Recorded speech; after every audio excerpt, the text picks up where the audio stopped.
공방 창업 매니저입니다. 공방 창업 매니저라니 좀 궁금하지 않으세요?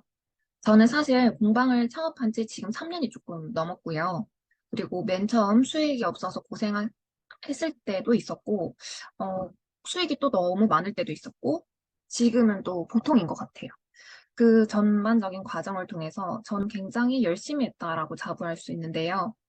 음, 안 해본 게 거의 없는 것 같아요. 공방을 하면서 뭐 플리마켓이라든지 그다음에 제품 판매, 온라인 판매를 여러 분야에서 했었고, 그다음에 뭐 블로그, 그다음에 SNS 마케팅 등 다양한 걸 하면서 이렇게까지 많은 노력을 했는데 결국은 이렇게 되는구나를 깨닫고 이제 막 공방을 창업해서 시작하시는 분들 아니면 창업을 했는데 어떻게 해야 될지 잘 모르겠다라는 분들을 위해서 조금이나마 도움이 되고자 이런 공방 창업 매니저라는 컨텐츠를 한번 해보자 해서 이렇게 했고요.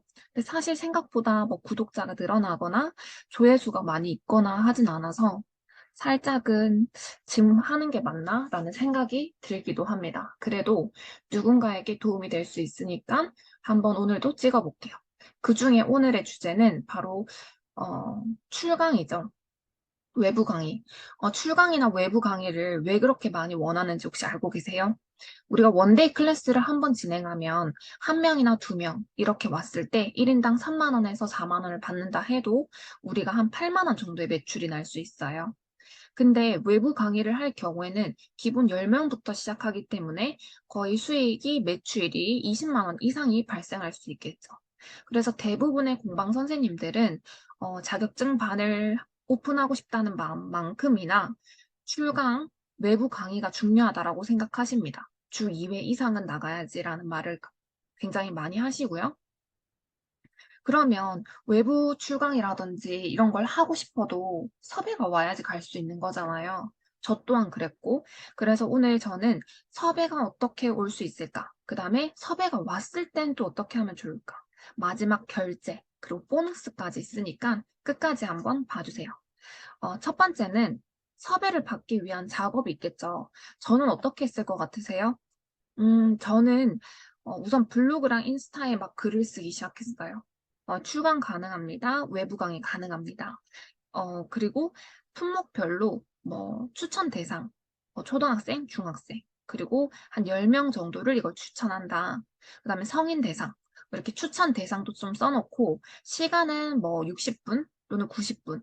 대부분의 출강 시간이 60분 아니면 2시간 이렇게 진행되는데 2시간 섭외를 되더라도 2시간 꽉 채우기보다는 90분 이상만 해드리면 돼요. 그리고 참여자분들도 너무 길어지면 지치기 때문에 제가 했을 때는 준비 시간, 자기소개, 중간에 쉬는 시간, 그 다음에 진행하고 마무리까지 90분 정도가 적당해요.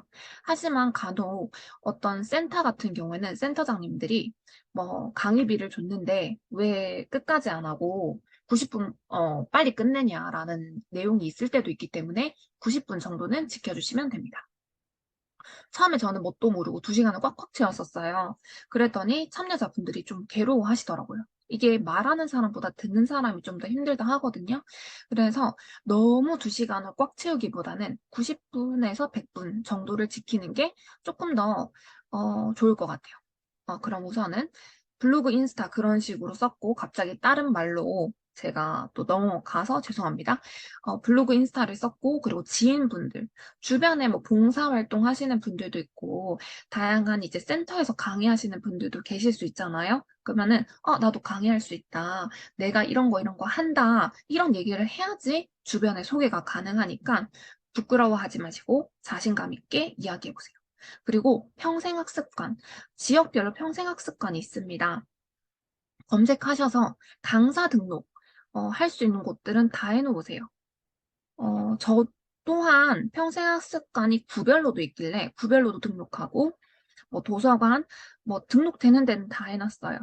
그리고 문화센터라든지 백화점 같은 경우에 또 이제 강의를 오픈할 수 있잖아요. 이거 수익은 크진 않지만 그런 식으로 먼저 올려서 강의를 잘 하는 이 포트폴리오가 생겨도 이게 또 강의로 연결될 수가 있습니다.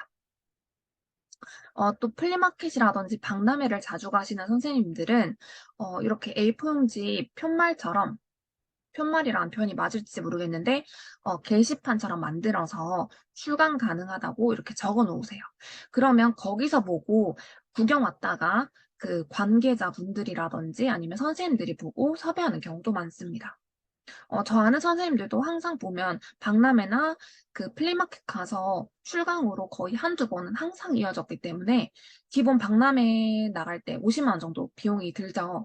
근데 그때의 제품을 파는 거, 홍보 효과 이렇게 해서 항상 좋은 후기를 많이 들려줘서 주셨기 때문에 이 방법도 추천드리고요. 이렇게 다 준비를 하고 나서 섭외를 오기까지 기다려야겠죠. 그리고 여기에 빠뜨렸던 부분 중에 하나가 바로 재능 기부.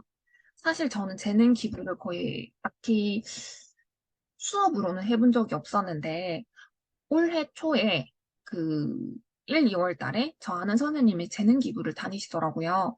그래서 처음에는, 선생님 뭐 바쁘지 않냐, 대단하시다, 이렇게 얘기하다가, 괜찮다고, 연습도 되고 좋다 하길래, 아, 나도 이렇게 많은 기관들에서 저를 불러주고 있는데, 내가 할 수 있는 건 뭐가 있을까 해서, 룸스프레이 만들기 강의를 간 적이 있어요.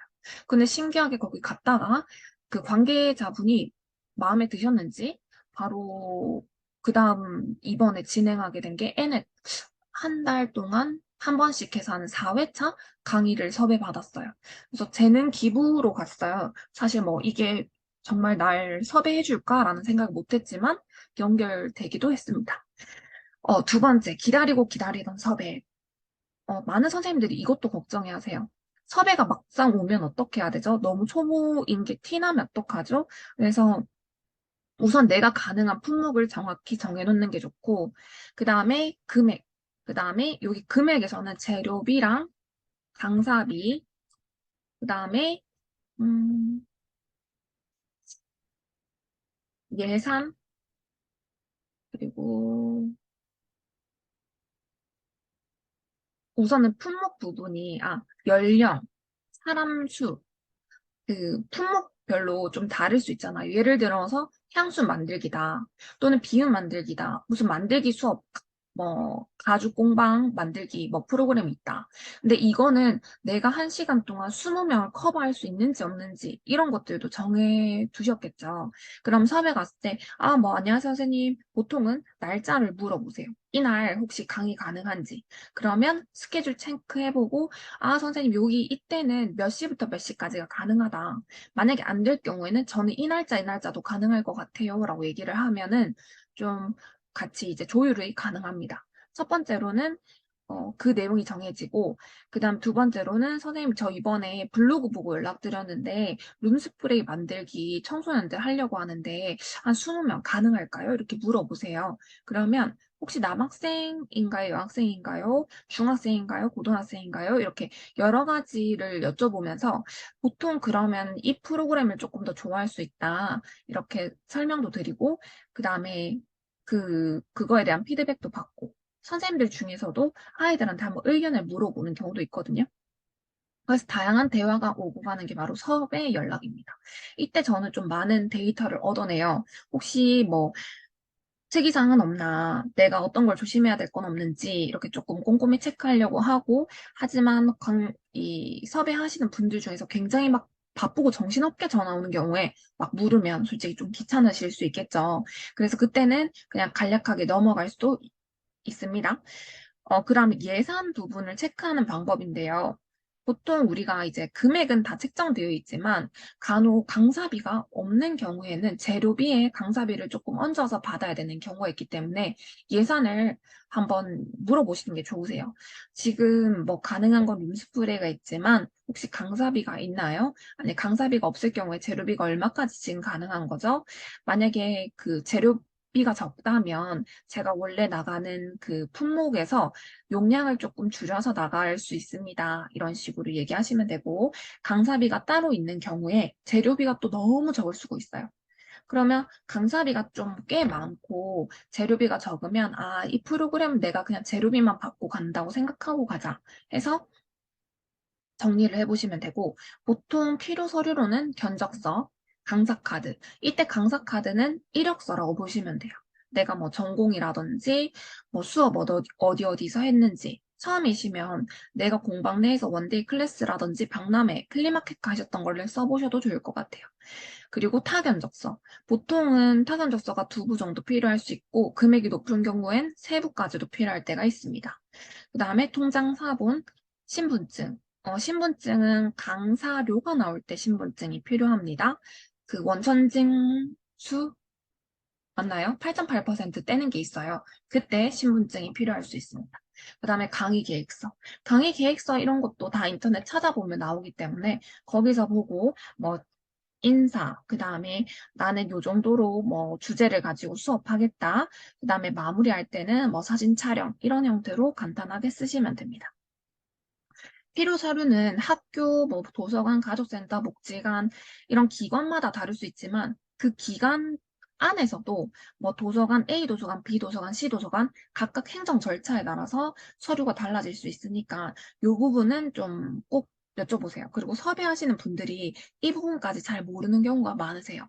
왜냐하면 담당은 또 따로 있고 이 섭외하시는 분이 따로 있고 이번에 올해 처음으로 섭외를 맡으신 분도 있기 때문에 그래서 이분도 처음일 수 있으니까 A 요청했던 서류가 갑자기 B, C 계속 요구가 될 수 있으니 마음 편안하게 열고 그냥 네, 편안하게 요청 주세요라고 하시면 좋을 것 같아요.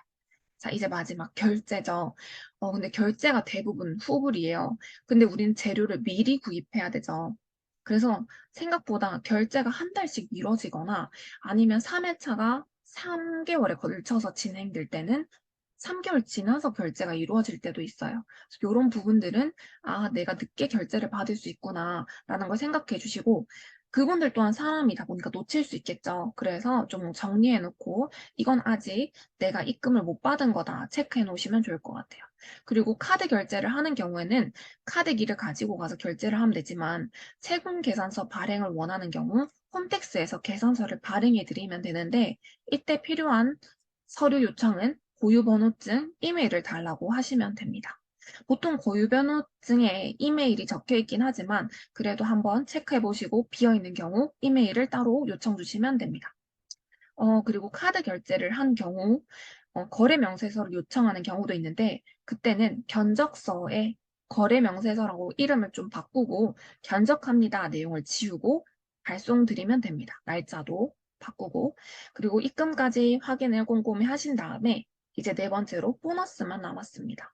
보너스는 제가 강의를 갈 때 영상이라든지 사진 촬영이라든지 남겨놓으시는 게 좋죠. 그리고 또한 자꾸 까먹어요. 제가 몇 월 며칠 때 누굴 갔는지. 특히나 프로그램에 많이 섭외되면 섭외될수록 이 부분을 자꾸 누락시키는데 저는 그래서 사진이나 영상 같은 거를 찍으려고 노력하지만 너무 바쁜 날, 어려운 날은 넘어가고 보통 뭐 10회기 수업의 마지막 날 그래도 후기 정도는 요청드리는 편입니다. 포스트잇 같은 걸로 프로그램 어떠셨는지 짧게 한번 부탁 좀 드려도 될까요? 그러면 굉장히 잘 적어주세요. 그럼 그런 부분들도 나중에 사진 찍거나 해가지고 블로그, 인스타 등 게시할 때 쓰시면 좋겠죠. 보너스라고 준비한 이유는 보통 사진 촬영은 생각하지만 후기 받는 거를 깜빡하시는 경우가 많아요. 근데 그런 후기들이 잘 적혀 있으면 그 또 다른 섭외자분들이 섭외를 요청할 때 후기를 보고 굉장히 좋은 프로그램이었구나 라고 생각해 주시는 경우도 많습니다. 여기까지 공방 창업 매니저였고요. 좋아요와 구독하기 부탁드릴게요. 감사합니다.